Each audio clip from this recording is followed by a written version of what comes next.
Hey, what's going on, Who That Nation? It is yours truly, TJ Jones, the host of the State of the Saints podcast, giving you all the State of the Saints podcast minute. Now, this is all about Eli Apple. Now, some of you know who Eli Apple is. Some of you may not know who he is, understandably so if you don't. Eli Apple was a member of the New Orleans Saints. He is now the current cornerback of the Cincinnati Bengals, the same Cincinnati Bengals who are on their way to the AFC Championship game.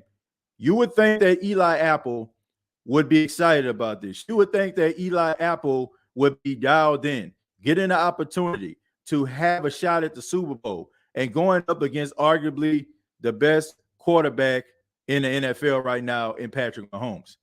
But no, Eli Apple decides to go on social media and just starts to tee off on the former fan bases of the teams that he played for, okay?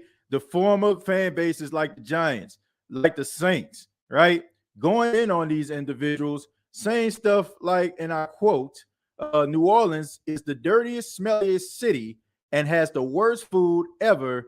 It's that shrine of crawfish that is killing your brains. And he's also took shots at guys like Jameis Winston by referring to him as crab legs. He talked about the Giants reporters not liking him. He talked about how the Saints aren't going to be anything now that Drew Brees is going and Sean Payton is out the door. I mean, I'm just wondering to myself, what's going on with Eli Apple? I mean, did the guy drink too much last night? Did he smoke too much last night? I mean, what in the world is he thinking? I'm not the type of person that likes to go out here and take shots at folks. That's not my MO. But I think that this dude went too far. Okay, he went way too far with some of these takes. I'm even at a point where I am under the impression that it wasn't even him tweeting this, because I don't want to believe that a guy in his right mind who has had such an up and down career has the gall, the gumption to talk about anybody. Eli Apple is a bust. Okay, you got drafted back in 2016. You were the 10th pick overall going to the New York Football Giants, and you fell flat on your face. You had your old teammates like Landon Collins trying to go at your head, referring to you as a cancer. Everybody knows that you're a mama's boy. Your mom is too heavily involved in everything that you do. Every time you get smoked, every time you're getting cooked, here comes your mama to try to save the day. And nothing wrong with that.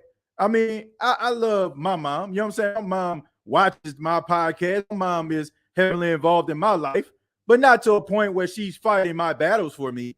But it's as if he looks at this like somebody can't pull up receipts on this dude's career, okay?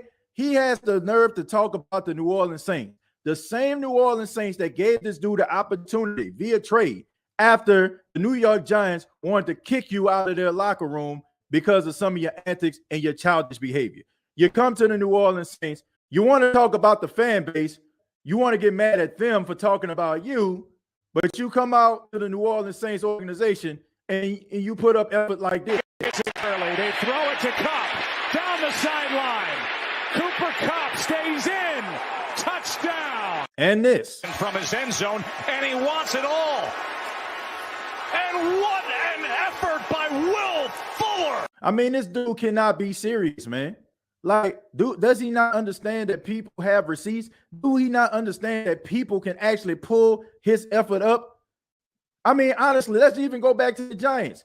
I can see why the Giants would be upset with you putting forth effort like this. After that sack by Peppers, they go for Adams. Hit in stride. So what is it about Eli Apple? Why is it that he's going in on fan bases of teams that he used to play for? Why is he not dialed in to the AFC Championship game? And it's very, very simple. It's very, very simple. This dude is an emotional individual. He's emotional, so extremely emotional that he is so worried about what individuals think about him. And honestly, man, nobody was even thinking about this dude before he said anything. Does he feel like now that he plays for the Bengals, now that he feels like he's one game away from the Super Bowl, that people would forget how trash he actually is? Let's look at Pro Football Focus. Anybody that's talking about him from the Saints or fans of the Saints are well within their rights. Look at these numbers, okay? Solo tackles, he was tied for ninth, right? He interceptions, 21st. These are 2 interceptions that he put up over a 2-year span. Targets, he was second in targets and third in receptions allowed. So that means the majority of the time when a quarterback throws the way of Eli Apple, the receiver is going to catch it. This dude is not very good. He has not been very good over the course of his career. And if we want to be honest, I feel like Paulson Adebo, being a rookie and having only 1 year under his belt, has probably achieved more in his career than Eli Apple. Eli Apple needs to stop worrying about what Saints fans think about him, what New York Giants fans think about him, for the brief cup of coffee if he has some issues with the Carolina Panthers, what they have to say about him, and focus on the damn game. These are the type of things that can keep a guy from reaching their full potential. And in my opinion, this is what's been keeping him from reaching his full potential. Eli Apple, once again, brother, don't you know we can see you?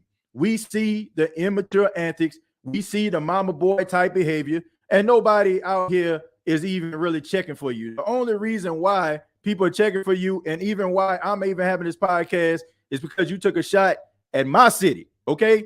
My city, the city where I grew up, okay? And if you ain't never stepped foot in the 9th ward or the 3rd ward or did anything within this community, why don't you focus on what's going on in Cincinnati and worrying about if Nico Hartman about to go down the field and hit his head on the goalpost when you were covering him, or Tyreek Hill. Now you're putting a huge target on your back, a target which, if you're looking at your career, you can't be able to wear. That's my opinion. But I would love to hear from you. What do you think about Eli Apple? Or what do you think about some of his comments? Comment down below, like and share this video. This has been the State of the Saints Podcast Minute, where we talk New Orleans Saints for a few minutes. Be sure to subscribe to the YouTube channel, youtube.com, search The State of the Saints Podcast. Previous episodes available on iTunes, Spotify, iHeartRadio, and Anchor FM. Till next time, all I got to say is,